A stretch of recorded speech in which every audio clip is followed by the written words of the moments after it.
गणेशाय नमः. गजाननाला नमस्कार असो, सरस्वतीला नमस्कार असो, सद्गुरूला नमस्कार असो, मातापितरांना नमस्कार असो, कुलस्वामीला कुलस्वामिनीला नमस्कार असो, पूर्वकवींना नमस्कार असो, पुरुषोत्तमाला नमस्कार असो.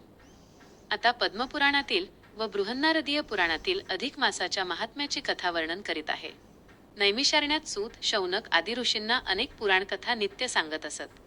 एकदा ऋषींनी त्याला म्हटले, सर्व व्रतांमध्ये सारभूत असे व्रत कोणते आहे ते तुम्ही आम्हाला सांगावे. त्यावर सूत म्हणाले, आपण मला मोठा मान दिलात म्हणून मी धन्य झाले. व्यासांकडून मला जे व्रत माहीत झाले आहे ते मी तुम्हाला सांगतो. नारायण ऋषी बद्रिकाश्रमात तपश्चर्या करीत असतात. नारद त्यांना भेटण्यासाठी तेथे आले. नारायण ऋषींचे दर्शन घेऊन त्याने त्यांना नमस्कार केला आणि म्हटले, या कलियुगात ज्याचे पापपुण्य त्यालाच बाधक होते.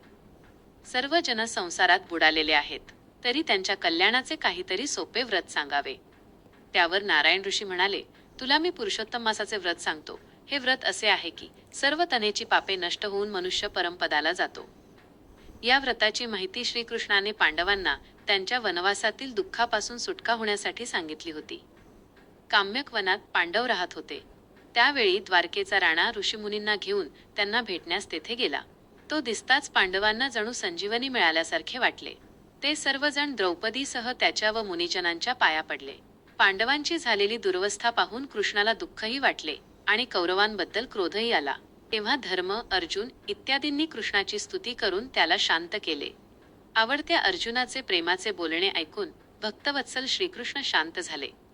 नंतर सर्व पांडव आणि श्रीकृष्ण एकत्र बसले असता श्रीकृष्ण त्यांच्याजवळ गोष्टी बोलू लागले. ऋषीमुनीही श्रवणासाठी बसले. धर्माने स्वतःच्या व जगाच्या हितासाठी कृष्णाला, हे नारदा, जसा प्रश्न तू मला विचारलास तसाच प्रश्न विचारला. त्याने जी माहिती दिली ती सर्वाच्याच कल्याणाची असल्यामुळे मी तुला सांगतो.